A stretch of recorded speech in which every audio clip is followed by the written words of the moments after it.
Well, it's estimated, unless we see major change, as much as half of all humanity could face water shortages in the next 50 years.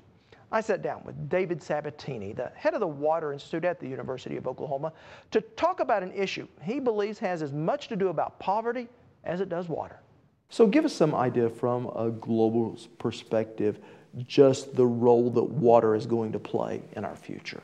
Oh, it's going to become an increasing issue. You know, the comment in the Gulf War was that war was over oil in the Middle East, and the comment was in the future wars in the Middle East would be over water, because water is going to become a more precious commodity in the future than oil, and so it's very much an issue globally.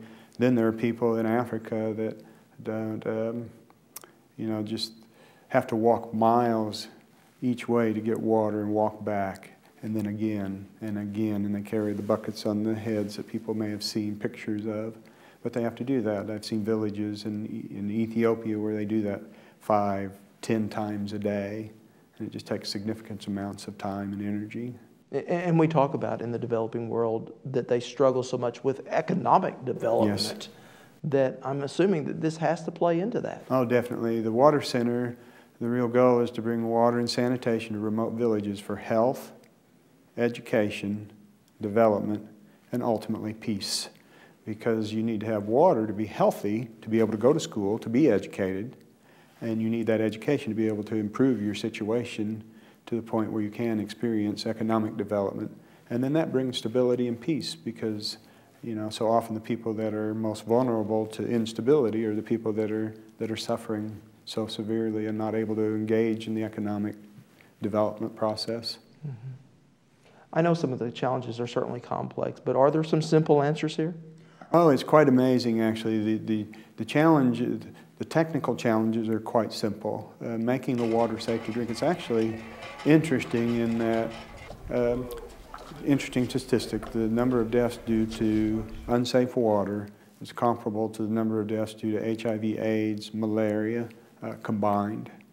And those are serious issues as well, so not to take anything away from those issues. But making the water safe to drink is a simpler solution than combating HIV/AIDS, for example. And it's also an integral part of responding to that situation, because people that are suffering from HIV/AIDS are most vulnerable to unsafe water.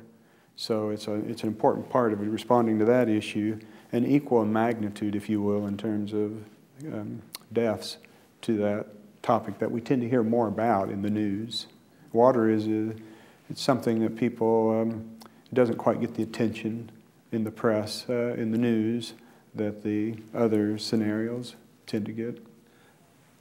So while we are approaching this from almost a humanitarian aspect, I would have to believe there also is a national security aspect. Oh, yeah, very much. Yeah, for us. You can look at it in many different ways, and humanitarian, and some people are responsive to that. There's an economic, in our plenary lecture this morning, we heard that there's the potential for a 5 to 10 to 1 return on dollar invested, because people are healthy, they're able to produce more, they're not having the medical care, and so there's actually an economic benefit to our global economic situation. And then there's a security issue that as people are able to engage in the developmental process, they're less prone to, you know, instability. Mm-hmm. So it's exciting.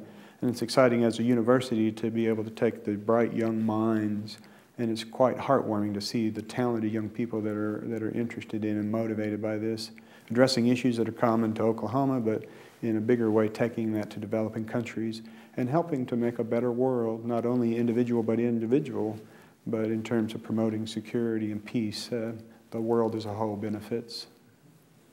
What type of investment are we talking about? Oh, you know, the cost of bringing safe water to people, I'll address it on an individual basis. The cost of bringing safe water to a family, for example, would be on the scale of pennies to 10 cents a day. And so it's not that major a cost. The thing I say that there are 1 billion people in the world that live on less than $1 per day. There are 2 billion people, and these are amazing statistics, that live on less than $2 per day.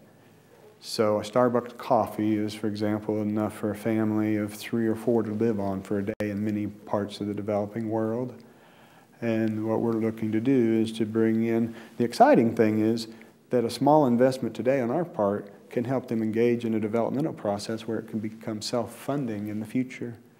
They need help getting started on the path today, but as they develop, they'll be able to provide their own resources to have safe drinking water. Dr. Sabatini, thank you very much. Oh, thank you.